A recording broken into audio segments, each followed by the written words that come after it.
What's up, everybody? Ben Razza here for Odd Shop. We're bringing you my favorite bet of the day to kick off December 1st in the world. December 1st in the sports world. Thursday. A little Thursday night football, some college basketball, NBA, NHL. A lot of sports going on. And that's why we're so glad that you're here. If you're enjoying what you see at Odd Shopper, if you're arriving for the first time, either way, welcome aboard. We're breaking down all things betting. If you like what you see, you enjoy free content, you find us entertaining, you want to hit the like button, that goes a long way. We really do appreciate it. And join the channel. Press subscribe. Join this community. Why not? Be part of the team. We want you there. We ended November. We're in a slump on a high note, though. Cleared a college basketball game. Last time I saw you guys on Tuesday, Illinois rolled through Syracuse. It's nice to see that. Get us back on track. Things have been good in Discord as well. Good momentum heading into December. In addition to that, there's still a little time to get your $200 courtesy of BetMGM. We talk about it all the time when books are giving you promos, no-brainers, things like that. You want to take advantage because they aren't there forever, and BetMGM still has that link in the description. It takes 2 minutes. You go down there as a new user. You click it. You sign up. You deposit your $10. You bet a soccer money line, win or lose, $200 in free bets. It is that simple. Let's get to the board. This is a weird one, but it's a weird game tonight. I went to the prop world.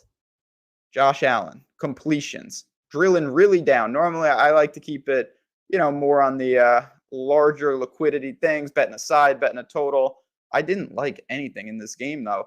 And I dug, and then I found this prop, and I really like this spot. Josh Allen completions under 23.5, playing a little juice at minus 122. You can find under 22.5 at all these other books, and you're going to lay less juice. I preferred this. It wasn't enough of a difference. This is the best number. I shopped this courtesy of oddshopper.com. You can always go there. So we're on FanDuel today. Again, we bounce around books because that's what we do. It's important to have stuff on all these books. That's why we talk about it. Let's get into this actual prop and this actual game. Of course, a big-time divisional matchup between the Patriots and the Bills. The Bills, it's been I don't want to say a weird year, but it's kind of for an 8-3 team. They haven't been as dominant as I think we expected, which speaks to how good they were supposed to be. They're coming off 2 straight weeks in Detroit. They played a neutral site game against Cleveland there, won. Then they played on Thanksgiving, beat Detroit in kind of a dramatic 28-25 game.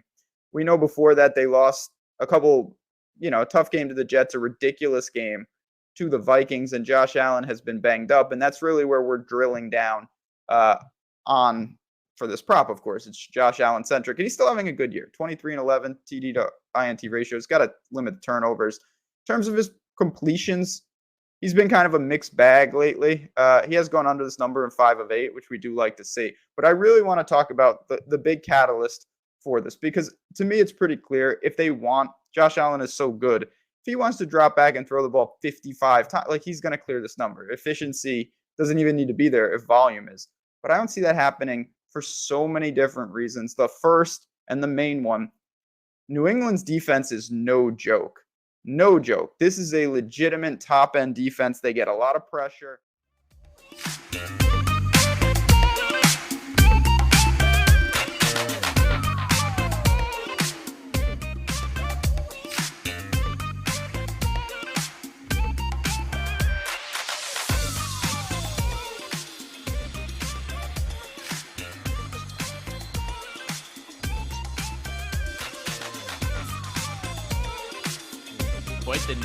Quite the new beat that Jordan made.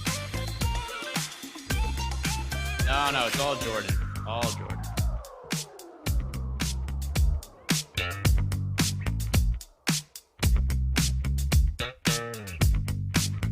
All right, I feel like I just got out of an elevator. What is happening, guys, and welcome to the Stokastic NFL Strategy Show. And for today, it is myself. It's Matt Gajewski. We're talking about Thursday Night Football, game between the Bills and the Patriots. A little bit of a rivalry at line, closely lined game, also only 3.5 points. As you guys come in, like the video, subscribe to the YouTube channel. We're sponsored by No House Advantage today. How are you doing, Matt? I'm doing well, man. Excited for this divisional game. I thought it might be projected a little higher in terms of scoring, but ultimately it's a close spread and at least one team that has shown the ability to put points on the board, which is a lot more than what we've been able to say about some of these showdown slates. So I'm looking forward to it. And I do wonder how much the low total has to do with the overall just health of Josh Allen. And I know that he was able to turn a switch on Thanksgiving when we saw the Bills, in the late game scenario where he had to throw the touchdown pass in the tight window to Stephon Diggs towards the tail end of the game. And then also he was able to make the 60-yard or something. I forget exactly how long it was, but just a dart that he threw over the middle to Stephon Diggs. It kind of makes it easy to forget that Josh Allen kind of looked like trash for a lot of that game, and the elbow potentially being an issue there. So I actually do want to start by talking about the Bills and their side of the game with Josh Allen. How concerned are you about his elbow? Yeah, it's really hard to answer the question just because I'm not a doctor, no idea where he is. But ultimately, they're healthy, or at least they're confident enough to put him on the field. And it's not like they're in any danger of missing the playoffs or anything. And he played immediately after the injury occurred, and they didn't need to play him in that game. And the whole narrative has been he's not at risk of aggravating the injury. So it's just a tolerance thing. So I guess not concerned. I don't know. So, I mean, for me, it's definitely something that I find to be a little bit concerning, just because there was times during that game where it did look like he was incapable of throwing passes. Here's the good news, though. It doesn't really matter that much for Josh Allen's fantasy value because he could still run the ball a lot. And we saw him do that also last week when it was a scenario where the Bills really did need offense. He ran for a touchdown. He was able to do his usual thing on the ground. So because he's not a Tom Brady type quarterback, we're totally reliant on that arm to generate fantasy production. Seems like somebody who's totally reasonable for me to want to get to. He projects the highest of anybody in this game for us, which totally makes sense. And he's actually positively leveraged as well. So it does look like Josh Allen, as far as a DFS target, he's somebody I think we should be playing in cash games in both DraftKings and FanDuel. In tournaments also, if you have the salary cap, I think you should prioritize getting to Josh Allen. How do you feel about him in tournaments or cash games for tonight's one game slate? Yeah, unless something changes in the back end, I think he should be your captain. He's not going to get into all of the optimal captains, but just the floor ceiling combo for him is so high. And we'll talk about the value. A lot of times when it comes down to playing one of these studs in your captain, the context of the slate matters a lot. And we have stone minimum value, which you can basically lock into your lineup, which is a strong avenue to playing Josh Allen, not just in the captain spot, but if you're playing tournaments, I think you can really decide where you want to use him, try to create positive leverage when you can. And with some of these premier players, they're really expensive players, I don't mind trying to get to them in the flex and then getting a little more contrarian at captain, but still using them in a place where maybe just not as many people are. So I think slightly prefer him in the flex tonight for larger tournaments, but it's not a strong preference. It's more a debate of where do I want to use him, not if I want to use him.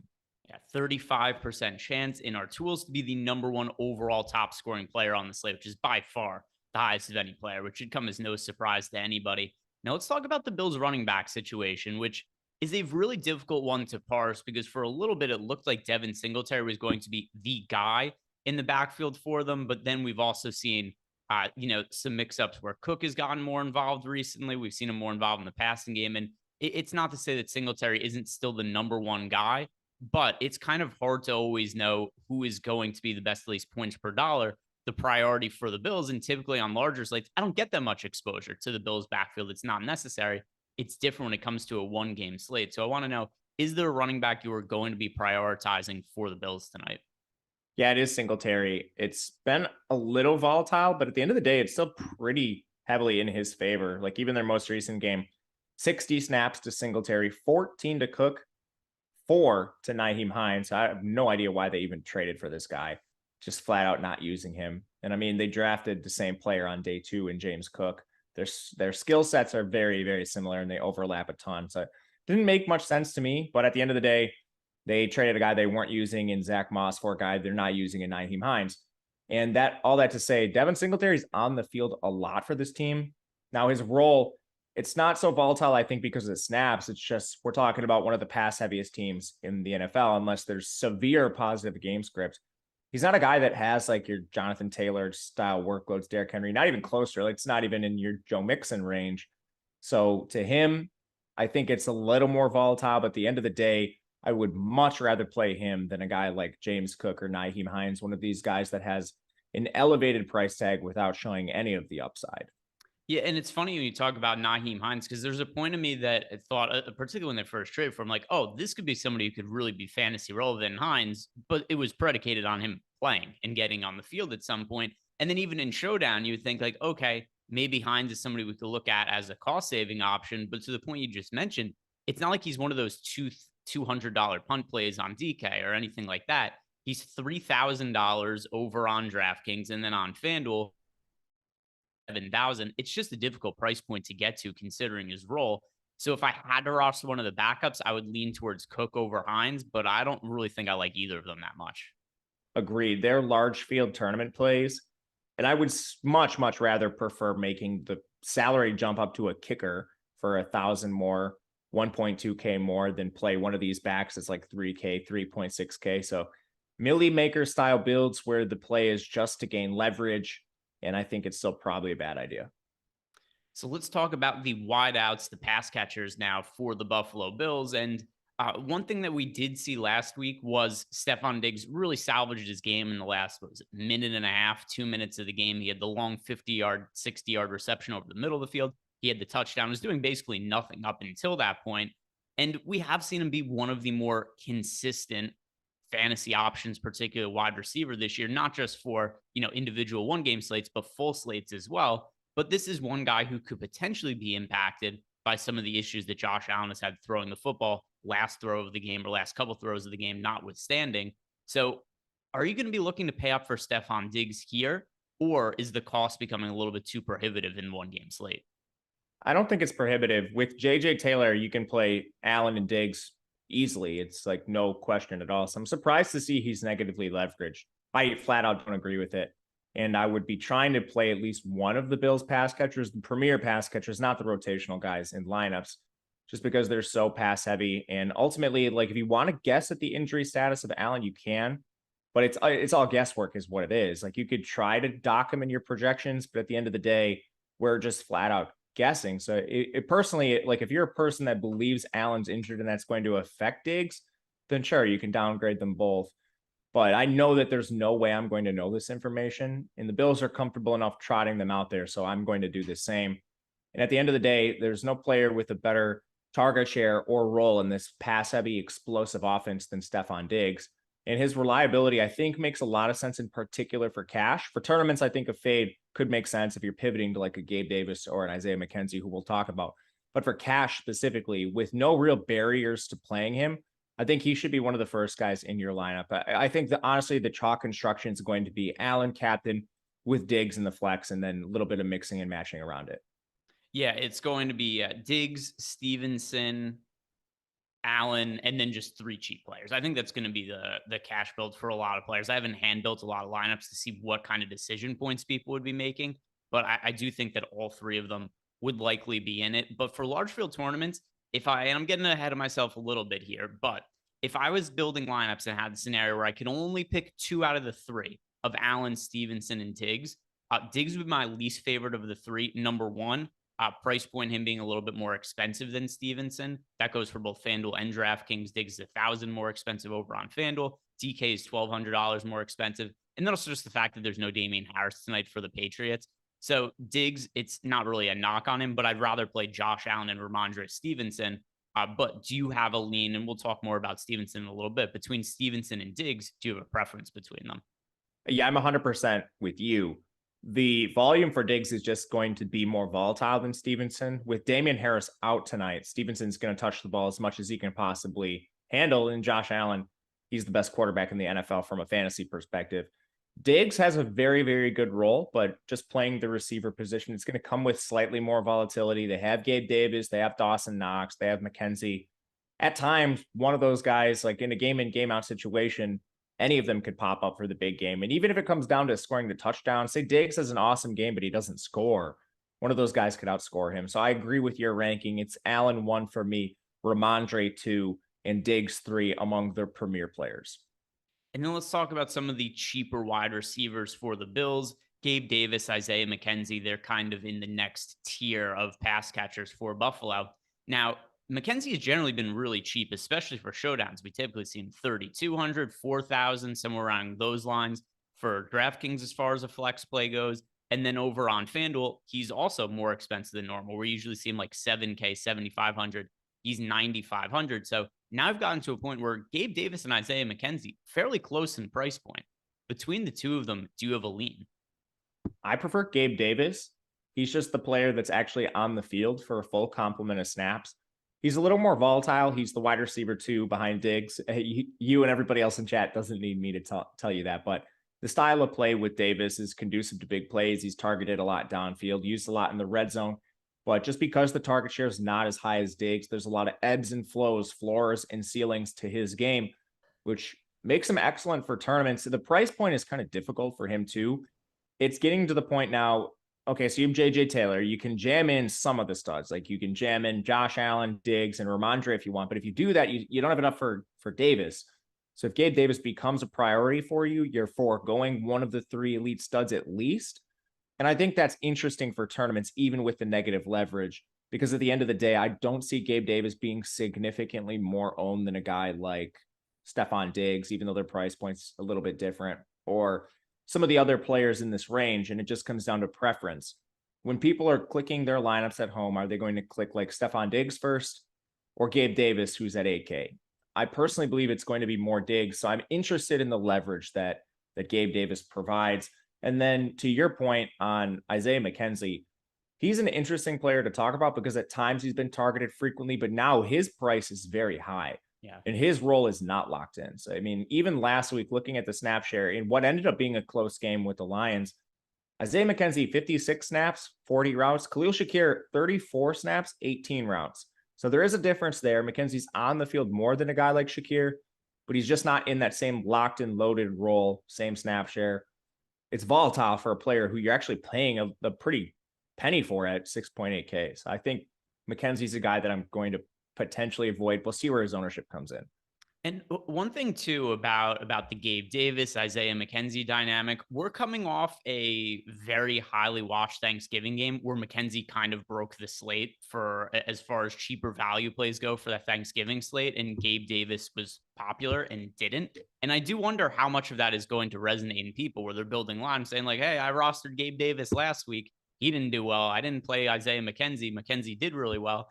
And I do wonder if that's going to cause McKenzie to end up being a little bit more popular, even though the price points are fairly similar now, at least relative to what they were in some of these other slates and showdowns where we usually see Gabe Davis being a lot more expensive. So if it's between the two of them for me, I'd rather find the salary to get up to Gabe Davis, to what you said, a little bit more of a secure role on the field more often, runs more routes. So Gabe Davis, my preference there. Now, I know you mentioned Shakir. And I don't know if you mentioned it just in terms of comparison point for McKenzie, if you're somebody you're considering playing here, but are there any of the really cheap wideouts for the Bills that you like getting to? Yeah, I think Shakir is firmly in play. 34 snaps in their last game. I think his projection's wrong, not by a lot, but again, like projections take into account like full season variables and stuff. And the Bills have had some receivers in and out of the lineup here, but for a guy that played 34 snaps in a close game, projected for just over 1 fantasy point seems incorrect to me. And at 200, he's going to offer a very nice pivot off JJ Taylor. So it's another game similar to Monday, if you guys remember that showdown where we had 2 min price options. We also have 2 min price options here. And again, first run of projections, I would check back on this before lock, before kickoff tonight, because I don't think Shakir is going to be projecting as low as he actually is. I'm shocked that he's not positively leveraged. Yeah, so last week, and it was not a game where he went out and had, great fantasy numbers or anything like that, but sometimes the opportunity does matter, which was something that you had referenced there before, is that he was on the field close to a comparable amount to what Isaiah McKenzie was, and he's so cheap, particularly on DraftKings. I don't know that I'd be considering Shakir on FanDuel, but as a DK play, let's say you have Josh Allen, a captain, you want to play Diggs, you want to play Stevenson, you're going to need that punt play somewhere, and I think you could do worse than Shakir. Anything else you want to talk about from the Bills wide receivers?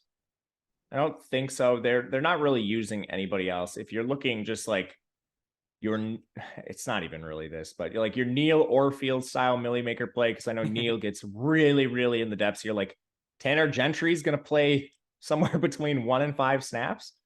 So I mean, I know Neil plays some of those guys. Just like if there's an injury or a big play, he'll be one of the very few people that have him. So Gentry plays a snap here or there. Last guy I'll mention. Yeah, and one thing that I think also is going to trip up Neil when he's doing this later is he makes a lot of his decisions based on injuries. There's almost no injuries for the Bills. I was looking at their injury report. I was telling you before. I went and checked a different source because I was like, this can't be right. They only have 3 players on the injury report. Deion Dawkins, who's a tackle. Von Miller, we know that he suffered that injury. It looked pretty significant on Thanksgiving. And then Quentin Morris, who's a backup tight end, is listed as questionable. So there's really nothing in terms of fantasy significant injuries for this team. The Patriots going to be a little bit different, but at least as far as the Bills are concerned, nothing really to see there. So let's talk about Dawson Knox, the tight end spot. And also, Dawson Knox, fairly expensive for a tight end who, while he's on the field a lot, doesn't necessarily play a massive pass catching role for this team. He's $6,200 over on DraftKings. We've got Dawson Knox on FanDuel, priced at $8,500. So a little bit of a steep price point on both sites. What do you make of him? I like Knox. He's generally a guy I like getting to, especially on main slates where he's cheaper than this typically. And you can, if you're running bill stacks, use a nice double option. Just you fill the tight end spot. Knox has upside just as a detachment to Allen. But on this slate, he seems pretty expensive to me. And it's just DraftKings basically priced up every single bill and then forgot about Khalil Shakir. So Knox, it looks like he's a little expensive in the context of this slate, but I think he's going to be relatively unowned. And again, it comes down to that chalk build where I think a lot of people are going to go Allen, Diggs, or Ramondre in some capacity. And then you really don't have enough money to play a lot of guys here. Like you're playing kickers, defenses, JJ Taylors. So I think there's a chance that Dawson Knox comes in under-owned. And we know how he operates. If he reaches the ceiling, it's likely through touchdown scoring. So there's some interest in Knox just from a ownership perspective, but I do think he's a guy that's a little expensive in terms of just his raw pricing compared to his projection. How about this as a comparison point? Because they're very close in salary. Would you have a preference between Dawson Knox and Isaiah McKenzie? I would prefer Knox to McKenzie. Yeah, so we've got Dawson Knox is 8,500 on FanDuel to 95 for McKenzie, and then on DK it is 6,200 or 6,800. So a little bit of salary savings for Dawson Knox, and I also would expect him to be on the field a little bit more often. Let's talk about kickers and defenses here, and I honestly I love getting the kickers in showdowns. It's always a really cost effective way to save some salary. We've seen them be optimal on a ton of slates this year. If you guys ever check out the boom bust tool that we have, which is to me, or I mean the Showdown top single game plays tool, which is kind of similar to our boom bust tool for main slates. It's something that I find to be extremely valuable when I'm building on my lineups. And we almost always have the kickers being positively leveraged. So I want to know, Tyler Bass, is he somebody you like getting to save some salary with? Yeah, I like Tyler Bass. He first of all, he's a good kicker. And then he's on a team that scores a lot. In a game like this, where I think there is that public perception, okay, we want to play Allen, we want to play Diggs, we want to play Ramondre, and people do like playing the ancillary bills too because they're high scoring options. I think kickers can generally go overlooked. And then we have an extra wrinkle today where there's just stone min plays where people can actually feel pretty decent. Khalil Shakir is one, and JJ Taylor's the other, where a lot of people are probably just going to gravitate towards stars and scrubs build because, all right, you click those names, the Allens, the Ramondres, the Diggs, then suddenly you're like, oh, I have $1,000 left. I can't play a kicker or defense. Who can I play at the stone min? And then you actually see players that are on the field for like 50+% of the snaps. A lot of people just naturally gravitate to those stars and scrubs builds. And I think kickers can get left out on slates like this, where there are viable min price plays. Yeah, and then you mentioned the defenses there. Bills defense, they are $5,200 over on DK, FanDuel. We have the Patriots priced to 9,000. I mean the Bills defense 10,000 against the Patriots. This is a pretty expensive defense on both sides. When defenses are expensive and also expected to have a little bit of ownership, which is the case for the Bills, projected for right around 20% ownership on DK. FanDuel also expected to have some ownership. I just don't think that there's enough upside to want to pay up for a defense. Now, I know we get a lot of really shitty primetime football games that end up being like 6-3 and defenses end up being optimal, but I'm rarely on expensive defenses for showdown slates. Where do you stand on this and the Bills tonight in particular? Yeah, for me, like you said, it's an ownership thing. I don't really want to walk into heavy ownership on defense. It's already a really volatile position, but this is one I'm going to keep my eye on just for the same reason as the kicker talk. And again, the everything updates throughout the day. We're discussing this very early in the morning on Thursday. Make sure you check the tools again before kickoff, because once we get projection updates, ownership updates, I'm not sure the defenses will be that owned. And I think it again comes down to the chalk build where JJ Taylor and Khalil Shakir probably get a lot of ownership throughout the day, just as people on shows realize, okay, there's stone min plays. And Mac Jones is awful. He's bottom 5 in interception percentage and very turnover worthy prone. He can't move. He takes a lot of sacks. So like just from a bird's eye view, he's generally the type of quarterback I want to play my defenses against. But on showdown slates, the biggest factor for me is that ownership. And I think we'll have to wait and see where it comes in. Yeah, and it's funny because in some ways, Mac Jones being bad is obviously good for the Bills. But on the other hand, too, how do defenses have to score fantasy points? Well, they need the opposing teams to throw. It's possible that the Patriots just go with a run-heavy game plan, which we've seen them do to hide Mac Jones in some spots before. Remember last year, there was the win game, which was that against the Bills, the showing game. They literally had Mac Jones throw the ball 3 times. And it's like, okay, well, if the offense doesn't score very many points, it doesn't even matter if they only throw the football 3 times, which is an extreme example. But it's just there's no way for defenses to score fantasy points if they're going up against a team that's being really conservative or being a little bit more run heavy. So I look at the price of the Bills defense, and it's hard to imagine they get there outside of a touchdown. So I'm going to prefer to look elsewhere in that kind of mid range of salary. Before we move on to the Patriots side, anything else you want to bring up from Buffalo, Matt? I don't think so. Just like I firmly agree with you on the run heavy approach that the Patriots could take, but that's volatile. Like he's passed at least 30 times in every game except one, excluding the game he got injured in against Chicago. So I mean, this Patriots team's not very good.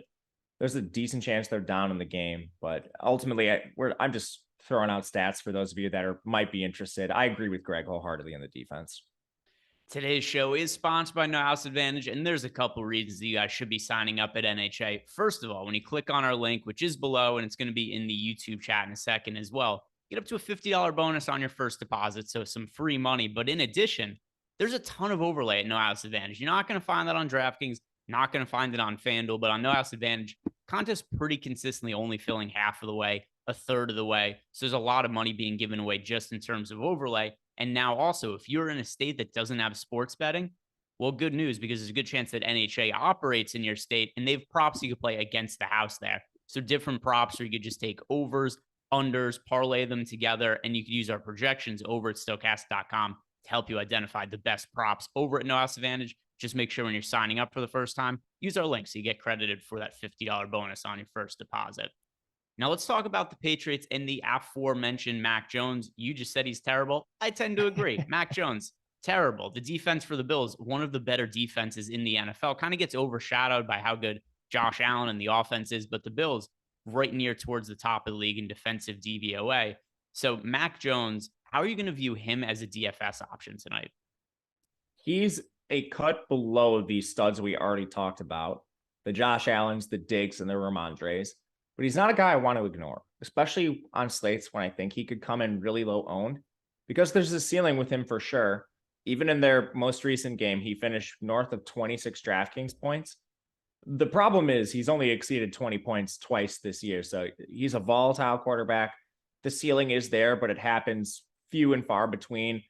And a lot of times he's just flat out tanking your lineups, finishing around 10 points or less. So he's volatile. He's another guy I'm going to really pay attention to ownership with, because I mean, quarterbacks on DraftKings, they're going to be priced up. And that's the case with Mac Jones, but he doesn't run. He's not a good passer. There's not really anything good to his game other than, you know, sometimes when the Patriots are getting crushed in contest, he benefits from negative game script. So a guy I want to be careful with, not a guy I have a strong stance on. And generally that's the case with these bad quarterbacks. When they're unowned, I want to take a stab. When they're targeted heavily, they're guys I want to avoid. Probably my favorite showdown slate of the year was the Bailey Zappi one, where we found out that he was going to be splitting snaps with Mac Jones right before the game. Jones still ended up being like 35% owned or 40% owned or something like that in that particular game. But talking about Mac Jones, he's just kind of priced in this no man's land for me, where I would much rather find the salary to get up to Stevenson, Diggs, Josh Allen. And then even then at $9,400 on DK, I'd probably be more apt to go a little bit cheaper and go to like Gabe Davis for the $1,400 in salary savings. And then over on FanDuel, there's $13,500. It's kind of the same story. I'd rather pay up for the other studs. And then the opportunity cost, I feel like, of trying to jam Mac Jones in is that I wouldn't be able to get to one of those guys as much. So I think Mac Jones is somebody who's going to kind of fall by the wayside for me. I don't imagine I'm going to get to him very often tonight. Yeah, the other problem with him too, and just his style of play, not being a runner whatsoever and being a low volume, inefficient passer, one of these receivers just could outscore him on raw PPR production. This is more the case on DraftKings than FanDuel with the scoring structure, but we're talking about not the most voluminous offense. If a lot of those targets are concentrated to one player, you could very easily see, just from a price adjusted standpoint, one of these receivers ends up scoring more than Mac Jones, and they end up being the Patriot you want in addition to like Ramondre or whoever you target in advance. So I don't think it's just opportunity cost. His game isn't really conducive to ceilings very often on DraftKings. Yeah, so for me, all those, and also there's just so many high upside skill position players in this game. We're going to talk about Ramondre Stevenson in a second. We know about the Bills pass catchers. It's just something where I think that Mac Jones is one of those guys I end up underweight to the field too. There's a set number of players in this game. I can only get so much exposure to so many players. If I'm going to try to be overweight to guys like Josh Allen and Stevenson, we're going to talk about in a second, I'm going to have to be underweight to some expensive player, and Mac Jones is the one that makes the most sense to me. Now, the reason I want to get to Stevenson is, number one, he's been insanely involved in the pass game. And for even 0.5 PPR bonus over on FanDuel purposes and the full PPR over on DraftKings, they'll pretty frequently just run these really short passing plays that kind of operate as run plays to Ramondre Stevenson. Like, how often will we see him have 2-yard receptions, 3-yard receptions? He just racks up PPR points. Damian Harris also out tonight for the Patriots. So of all the skill position players in the game, Stevenson is my number one priority. Same, not even close. And honestly, there's not really too much to add. You laid it out well. Involved in the pass game, very big back. Like, they use him on the goal line, no problem. Efficient too. The Bills defense is solid, but I mean, there's just at some point so much opportunity for a running back that it doesn't really matter. And Ramondre is basically at that point. And plus, it's not even very much of a projection. We've already seen games with Damian Harris out, and we know they're willing to use Ramondre as just the guy in the offense. So if you're building a cash lineup, I think he's one of the first guys in. I think you could consider him at captain if you're a little skittish from the Josh Allen injury. I don't hate Ramondre captain. I still prefer Josh Allen there, but Ramondre is at least in the conversation for like captains in cash. Again, I think probably a flex, but that's how good of a play he is. Yeah, last week, for instance, only gets 7 carries, but in the passing game, he's targeted 10 times. He catches 9 of them for 76 yards. So all things told, it was a shitty game for Ramondre Stevenson. He had a total of 16 touches, and he was not efficient with those in terms of yardage, but it doesn't matter when 9 of those touches come from receptions for both DraftKings and FanDuel. The added PPR points go a whole way. Now, I know you've also mentioned J.J. Taylor a couple times over the course of the show, so he's who I expect is going to be the backup running back. Stevenson's going to get more work in the absence of Damian Harris, but the cheap guy that steps into that role in all likelihood is going to be J.J. Taylor. He's the flat min $200 on DraftKings, also really cheap on FanDuel. Is Taylor the best source of salary savings on the slate? I think so, but I don't think it's clear. I think Khalil Shakir is better than people think, and JJ Taylor might be worse than people think. And there's a couple of reasons why. JJ Taylor is this small mini back. He came out of Arizona as basically a pass catching specialist, was used in previous seasons in the preseason as sort of like a James White clone. Unfortunately for him in his career, Ramondre has been able to handle most of that work, so he hasn't really had a path onto the field. I think he's used in very specific situations and then just occasional change of pace duties when Ramondre needs a breather. So the role I don't think is very good for him, but even at $200, that's the salary on DraftKings. If he gets 5 carries or 5 touches altogether, he still probably pays off this tag because you don't need really anything from him. It's not even so much about him. It's the studs that he allows you to jam in. Can he do just enough where it's viable to have Ramondre, Diggs, and Allen pay off their salaries? So I would say he's the best value if Shakir didn't play so much himself. I think it's close between the two of them. But the last thing here is there's not a very large sample of them using JJ Taylor. I do think he's ahead of any other back they might have on their roster tonight. We'll see if anyone else comes up. I don't think they will, but it's volatile. These are all practice squad level players behind Ramondre. So maybe there's a little volatility and they decide to use someone else. I don't feel confident one way or the other. We did see a few weeks ago where there was no Damian Harris. JJ Taylor actually did get 10 carries. Now, he didn't do shit with it. He had 10 carries for 9 yards. He had 1 reception for 8 yards, but that's a pretty good amount of work for somebody who's this cheap and does give me at least some sort of confidence. any other backup running backs you would consider taking a shot on just in case they do become the guy who takes on some of the Damian Harris role? They put a lot of draft capital in some of their backups, which is why I'm not necessarily convinced it's JJ Taylor long term. Like they drafted Pierre Strong with not great but decent draft capital. He's mainly been like a special teamer, so I don't really feel good about that. He is one rush attempt on the year, so like I don't think Pierre Strong's going to come out there and take this job away from Taylor. It's not even much of a job to take, but at least a semi concern. And ultimately, I do agree with you where I don't think he sees 10 touches. That's probably his ceiling. But even if it's 5, like that's still probably enough to pay off this tag. So I think JJ Taylor's your safest min price guy, but I don't think he's just a stoned lock. Yeah, I do think that makes sense. And where he's probably going to be most relevant actually might even have less to do with JJ Taylor, might have more to do with how well the studs do in this game. Because let's say Josh Allen has a big game and a lot of his touchdown passes, a couple of them go to Stephon Diggs, or Ramondre Stevenson has a big game. Well, now you need all 3 of those guys. And that's where I think JJ Taylor just makes sense as being the cheapest guy that's most likely to be involved. So you get JJ Taylor. It might only take 2 fantasy points from him, but if those studs go off, that's probably where you're going to need them. And there's nobody I prefer at the $200 salary over on DraftKings. Then you mentioned Shakir. You made a good point for him. I lean a little bit towards Taylor. But that's where I think he's most relevant, because it's unlikely to me that any of these guys, Shakir, Taylor, would put up 12 fantasy points even themselves. It's going to be relying on the studs, and we like the studs in this game. I 100% agree. Let's tell the people, because we're looking at guys like JJ Taylor, we're talking about Shakir, so a little bit of risky plays. Let's tell people the easiest way to make money tonight, Matt. And then it's just make an account over at BetMGM, because when you guys make a new account at BetMGM, click on the link that we have below, you are going to get $200 for free. This is all you need to do. So you sign up at BetMGM by clicking on our link. You place a $10 money line bet on any World Cup soccer game, and it pays out $200.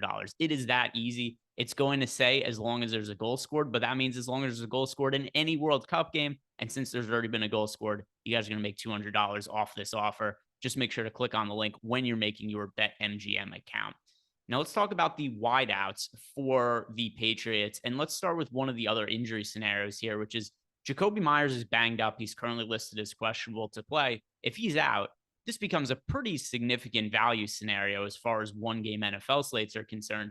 How realistic do you think it is that Meyers does not play tonight? I think he plays. He got 3 straight limited practices. All right. So for the purpose of this, then let's just assume he's going to play, because he did get banged up last week. I actually thought that he broke his wrist or something like that last week, because it did look like he was pretty uncomfortable when he first got injured. But like you said, he's got in limited practices. Let's be under the assumption he plays. With that in mind, do you like him as an option today? He's not a guy I ever really like. And this mainly comes from like a full slate perspective. He has a good role as the leading target share receiver on the team, but it's not really that much of a lead over his counterparts. And then it's on a low volume passing attack and an inefficient passing attack. So he's a guy that has a very poor floor and a very poor ceiling that he rarely achieves. He's hit 20 points twice this year, and he's barely scratched 20 points. So from a ceiling perspective, it's almost non-existent for Jakobi Meyers. And honestly, just looking at the routes and the targets, even the week before the injury. So last week, there's a lot of noise. What do you play? 17 snaps, 16 snaps, something like that because of the injury. You go back to the week prior, it's still a pretty nasty rotation with these receivers. And that was a 7-point game that came down to a special teams play at the very last second against the Jets. He had a snap share of 60, which was the best on the team. But you're also seeing Kendrick Bourne, Nelson Aguilar, Devontae Parker, even Tyquan Thornton all have roles for this team. Now that he's banged up, maybe it's not impactful to his game status, but do they siphon off any snaps here or there? Because he really doesn't have room for any sort of snaps to go away. If he loses any snaps, he's just such an inefficient player that I would rather pay for somebody cheaper.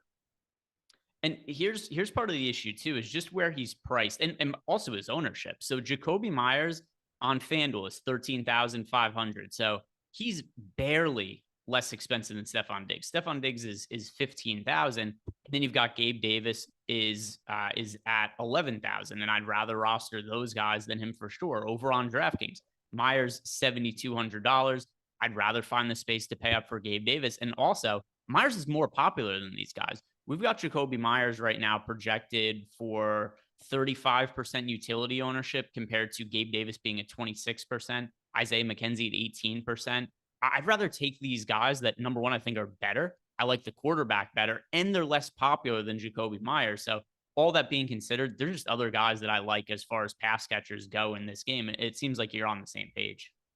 Yeah, I rarely deviate for the tools, but Jacoby Myers is a guy that I'm going to deviate from the tools on. He just hasn't shown a ceiling in his career ever, and the offense is not good. So to pay 7,200, it doesn't make a lot of sense to me when you can get ceiling players for the Bills in the same range, or I can just pay down for cheaper Patriots. I'm not prioritizing Myers, that's for sure. Are there any Patriots pass catchers that you are prioritizing? Because I don't really think any of them look all that good in this game. They don't, because of their rotation. Again, they use 5 receivers, so none of them have full snap shares, and none of them are priced as if you're dealing with, a full-time player. They're priced as if you're dealing with full-time players here, which they're not. So I guess I'm going to look at the cheaper Patriots receivers if I have to.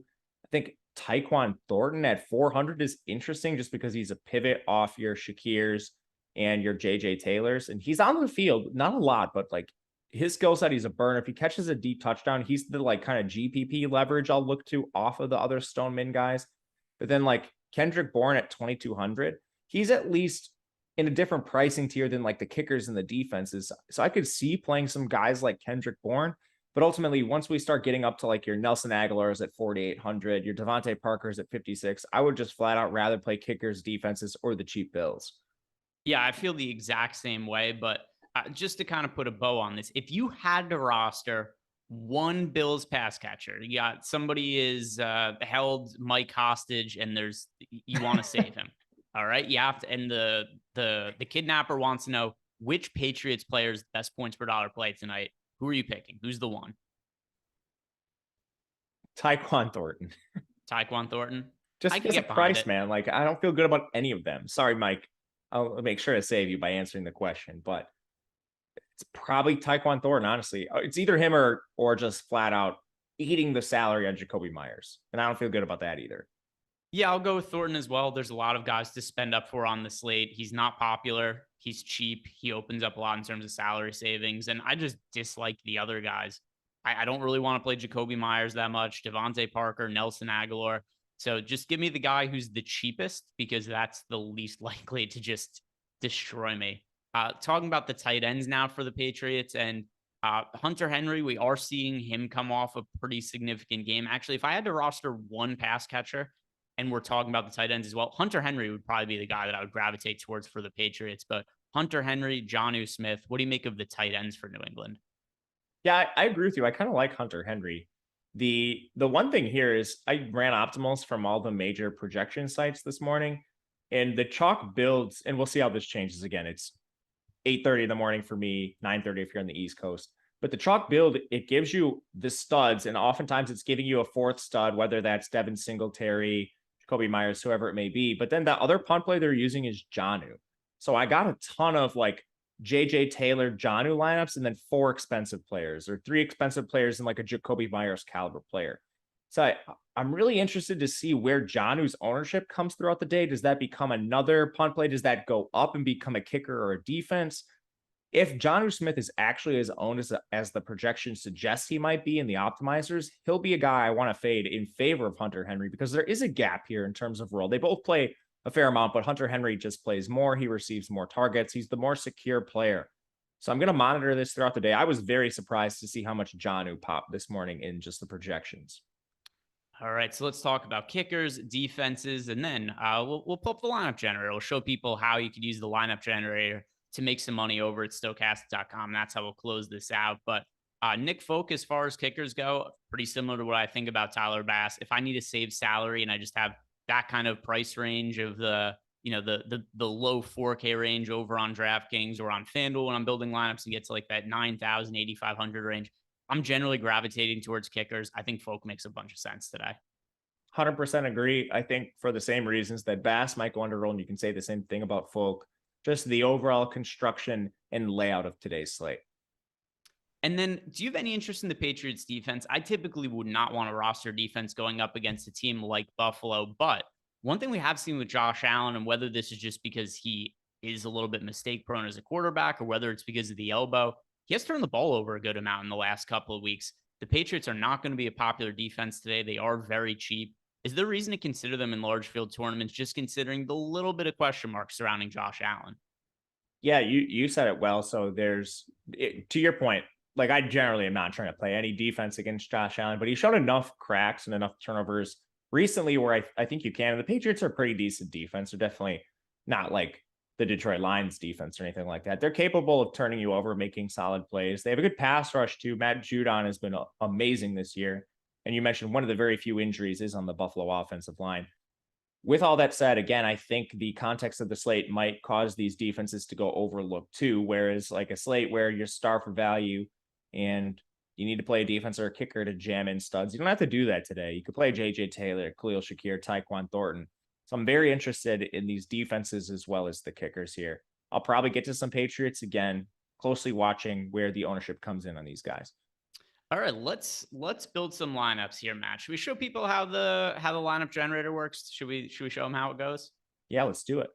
All right. So, guys, this is one of the newer features that we have over at Stokastic.com. And also, if you have not joined yet, or if you're new to our site, you could get a 3-day free trial just by clicking on the link we have below. Sign up 3 days for free. Check out all the different tools we have for every single different sport, player projections, ownership projections, and also our new lineup generator, which right now we have available for main slates for DraftKings, FanDuel, and Yahoo, for Showdown slates only for DraftKings right now, but FanDuel also coming soon. So click on the DraftKings Showdown, Mike, and tournaments, and let's do some balance lineups.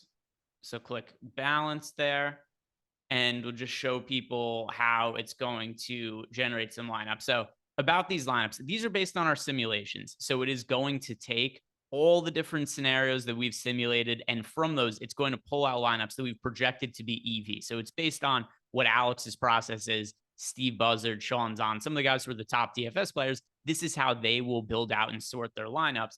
And now, if you guys want to, you could build up to 20 of these and save them. And if there's lineups you dislike, you could click the discard button. But you could see that right there, discard or save.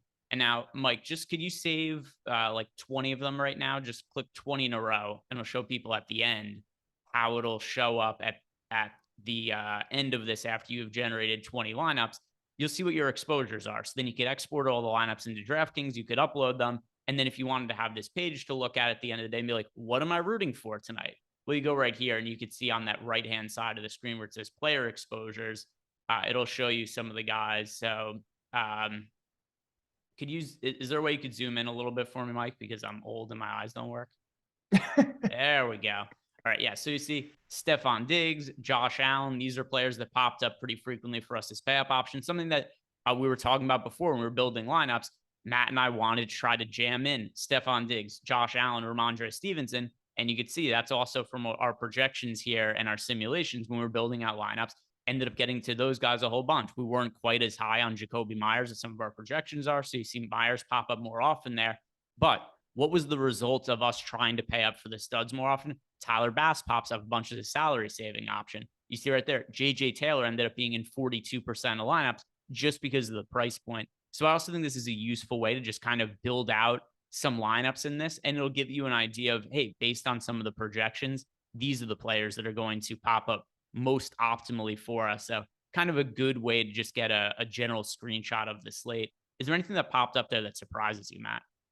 Yeah, first thing I like using the lineup generator for is it's like actually putting a process to things we talk about. Like a lot of times we talk about this player's chalky, this player is unowned. And then when it comes to actually building your lineups, you might not necessarily be sure like how chalky your lineup actually is at the end of the day. So this allows you to generate not only just one like lineup that may be chalky for cash or one unowned lineup for tournaments, but you can pick from an array of them. And then you can actually decide these are an array of lineups that aren't going to be heavily owned. These are all pretty good tournament lineups. And then you can kind of pick and choose the ones you actually like. But honestly, I'm not too surprised here. One thing I really like is seeing Bass come up. I know we picked a balanced approach here, so I'm glad we got a little more Bass than just the very, very cheap JJ Taylors, Khalil Shakirs. I think it's a good differentiating point without actually getting really crazy and playing your Tanner Gentrys and getting off the board with some of the wild guys. Yeah, and there are different ways you could set the lineups here. There's the chalky, balanced, contrarian. Contrarian will give you super contrarian lineup. So just an idea of some of the stuff that we have behind the paywall. And once again, guys, get 3 days free access by clicking on the link we have below if you have not yet signed up over at Stokastic. That is going to do it for us today. Matt and I breaking down the Showdown slate. Thank you guys very much for watching. If you haven't done it yet, like the video and subscribe to the YouTube channel. But also, we got a lot more content on the channel today. The NBA strategy show, that's coming up next. And of course, later in the day, NFL Live Before Lock, NBA Live Before Lock. So check out all that content. Good luck. See you guys later.